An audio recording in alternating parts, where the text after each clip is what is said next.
get some exam practice with questions about limiting reagent. This particular exam question has to do with an antacid. An antacid is something that you take when you've got a stomach ache to help neutralize your stomach acids. And it consists of two chemicals. In this case, it's sodium hydrogen carbonate and this chemical here. And these two would be in the solid phase inside this antacid, which is probably a powder or a pill. Maybe it's a tablet of some sort. And then what happens is you put it into some water, and when you do, then these two dissolve, they become aqueous, and once they're in the aqueous phase, they can react with one another. And this is a fizzy tablet. We know that because it produces carbon dioxide, so you get some bubbles forming, it fizzes up, and you drink it, and it helps to neutralize the stomach acids. So the question says, the fizz produced, that's the bubbles, when an antacid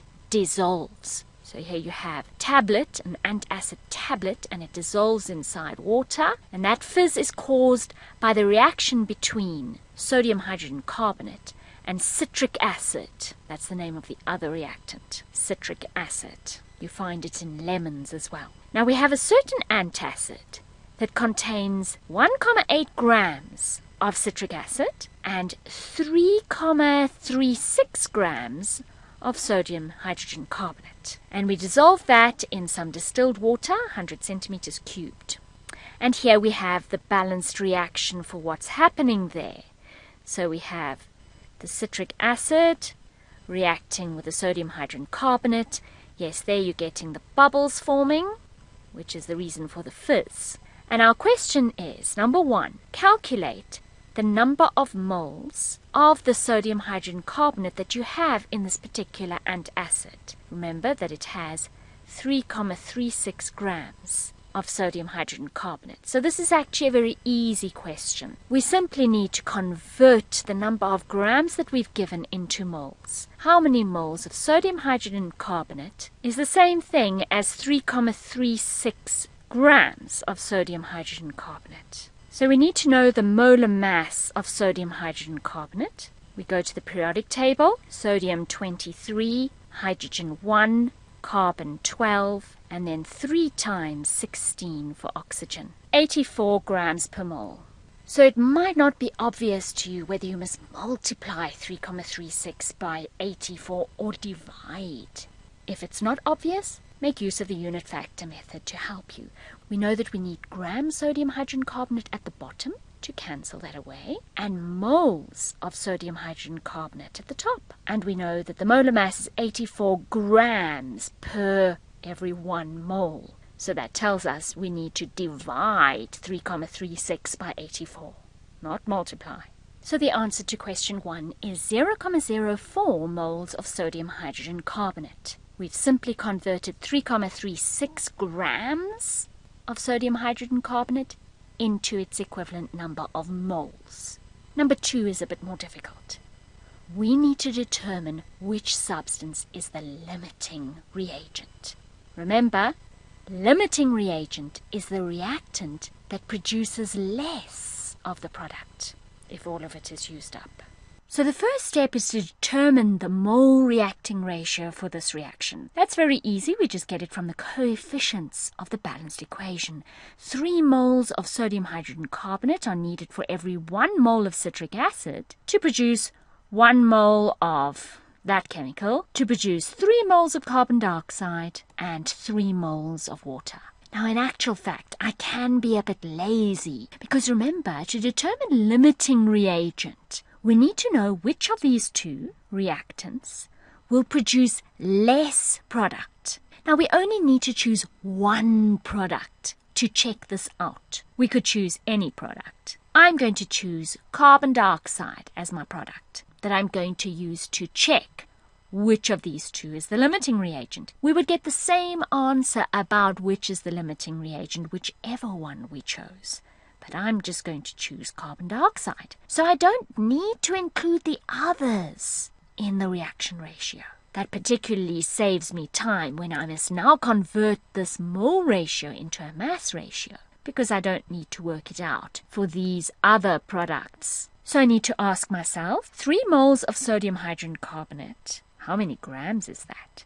Obviously, I need to know the molar mass of sodium hydrogen carbonate, and I multiply 3 by that molar mass. Sodium 23, hydrogen 1, carbon 12, and then 3 16s for the oxygen. I'd actually worked that out a little while ago, 84 grams. So 3 moles is 3 times 84 grams. Then we need the molar mass of citric acid, H3C6H5O7. 3 times 1 for hydrogen, 6 times 12 for the carbons, 5 times 1 for those other hydrogens, and 7 times 16 for those oxygens. 192 grams. Since it's only 1 mole in the reaction ratio, I don't need to multiply that 192 by anything. As I've already said, I can skip water and Na3C6H5O7, and I just do carbon dioxide's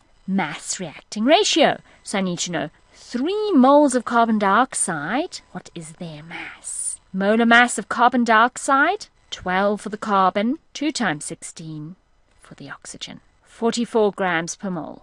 So 3 moles have a mass of 3 times 44. So there we have our reacting ratios, which are going to serve as conversion factors. Now remember, we're trying to find out the limiting reagent, which is the reactant that produces less. So we need to write some sub-questions for ourselves. What mass of carbon dioxide will be produced if all of each of the reactants gets used up? If all 1,8 grams of citric acid is used up, if all 3,36 grams of sodium hydrogen carbonate is used up. And the answer, which gives us less, that tells us that one is the limiting reagent. So to answer these questions, we need to multiply each question by a conversion factor which comes from the reaction ratio, making sure that we have grams of citric acid at the bottom in the first case, and grams of sodium hydrogen carbonate at the bottom in the second case, and in both cases grams of carbon dioxide produced at the top. And we know that we get 132 grams of carbon dioxide for every 192 grams of citric acid that react, and every 252 grams of sodium hydrogen carbonate that react.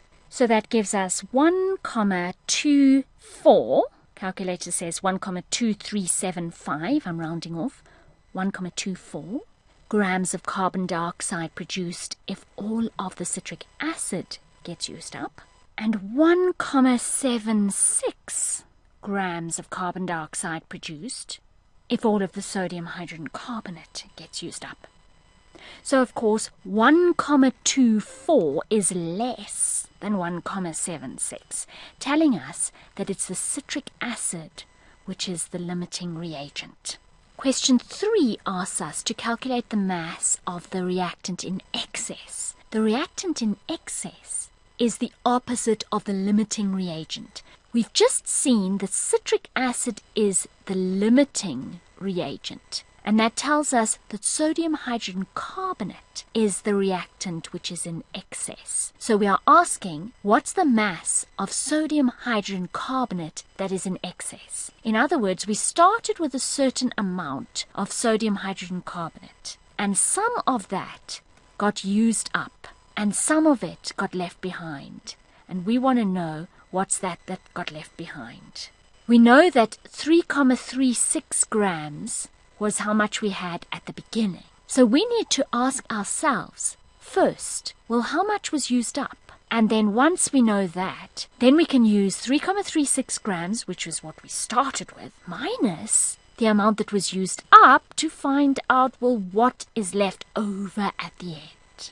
So our first question is, what mass of sodium hydrogen carbonate got used up? How much of it reacted when all 1,8 grams of the limiting reagent, citric acid, reacted? Because the limiting reagent is also the reagent which finishes, which all gets used up. So we need to multiply our question by a conversion factor, which has grams of citric acid at the bottom and grams of sodium hydrogen carbonate at the top.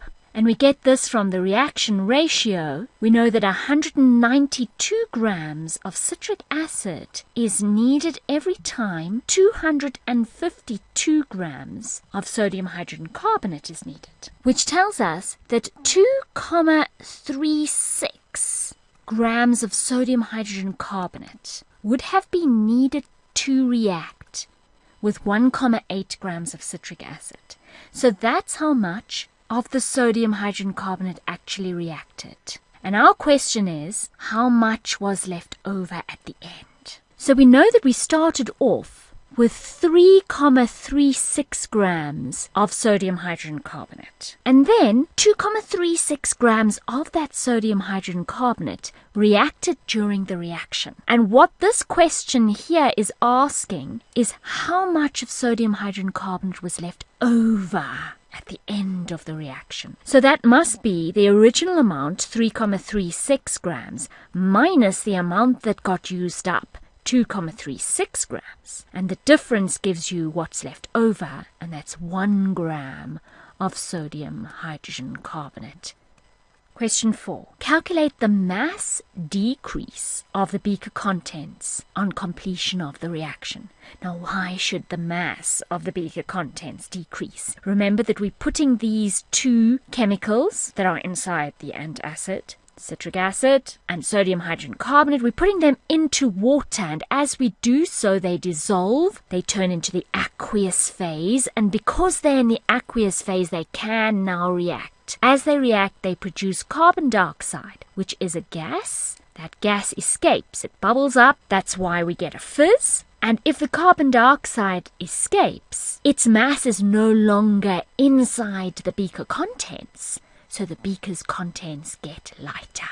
So what this question is actually asking is, what mass, how many grams of carbon dioxide is produced? Because that's the amount by which the beaker contents is going to get lighter, because that mass is going to escape. So we are asking how many grams of carbon dioxide are produced in this reaction. In other words, how many grams of carbon dioxide are produced when the limiting reagent all gets used up? All 1,8 grams of the citric acid limiting reagent, because the limiting reagent all gets used up. And the limiting reagent determines the yield of the products. So we can always find out how much of the product is formed by putting the limiting reagent's total mass into the question, as I'm doing now. How many grams of carbon dioxide gets formed from 1,8 grams of citric acid?